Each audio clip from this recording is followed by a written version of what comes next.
One of the most annoying things that WWE has the tendency to do is change people's name.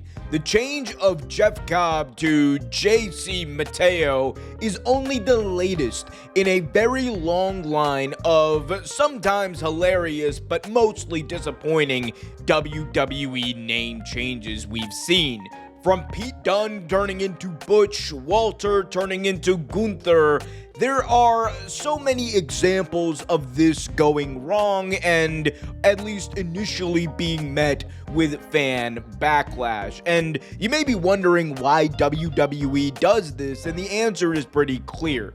For WWE, intellectual property and owning an entity is important to their business. They are not only in the business of making sure that they sell merch, they sell memorabilia, they sell the name that they own in the short term, but also in the long term. That is why they have gone through extreme lengths to try to change people's names when they come into WWE, so that in the long term, when merch is still being sold and the name is already out there, they can profit and maximize on it, even if a talent is hypothetically gone. And for them, owning the name is critical in this. That is why when Triple H was in charge of NXT back in the day, you saw so many talent come from New Japan or elsewhere and change their name. Prince Devitt turned into Finn Balor, Kevin Steen turned into Kevin Owens, El Generico turned into Sami Zayn, and so on. And it was a mainstay in WWE for quite a long time, especially under the Vince McMahon regime. And if there's one thing we can say, it was certainly way more prevalent under Vince McMahon than it really has been under Triple H.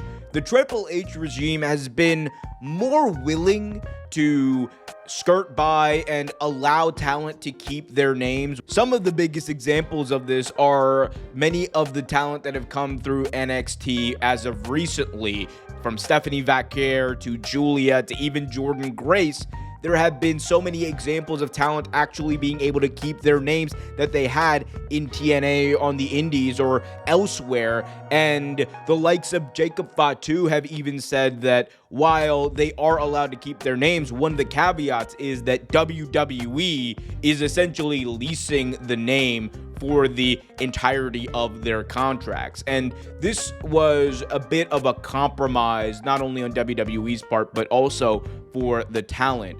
For a very long time, it was as clear cut as WWE gets to own the name that they have you under. And for them, in their eyes, they are providing a large platform to these talent to do what they do, get their names out there, and be in front of as many people as humanly possible. But at the end of the day, you also have to see it from the talent's perspective. They are the ones who are putting on that performance. They are the ones putting their bodies on the lines, and they are the ones that are making that name into something that is worth value. So while the leasing of names and then the releasing of them to their rightful owners following the contract is a compromise, we have seen recently some new talent come in and have to change their names. And as I mentioned, Jeff Cobb is only the latest example of this. Ricky Saints is another person who came from AEW, having a name in Ricky Starks that was quickly taken away from him as soon as he got to NXT, which shows you that WWE is still attached to this type of process for bringing in new talent, at least at some point. And you have to wonder why. One of the potential reasons of this is that they do it on a case-by-case basis. They do it based off of who they believe they can make more money with, or the most money with. And if you are someone who they see a long-term future in, or they see a future in specifically merch, then I think they are more enticed to change your name. If not, then I think it is the latter. Now, of course, that doesn't necessarily explain why top stars like Jacob Fatu or others have had their names leased rather than changed, but I digress. This is only a theory. Another potential theory for this is that there isn't too much of a process that goes into it outside of having a quota for the amount of names that they are allowed to lease from talent, which honestly would make sense given sometimes the randomness at how WWE does this. It does not seem like there is a really well thought out process for any of this. So if it is a case of just having a specific number of talent that are allowed to actually lease their contract, then that is more understandable. But at the end of the day, I don't really see a reason why WWE needs to do this outside of money. We know that right now, under the TKO umbrella, WWE is more about maximizing profits and ensuring that they are making as much money as humanly possible.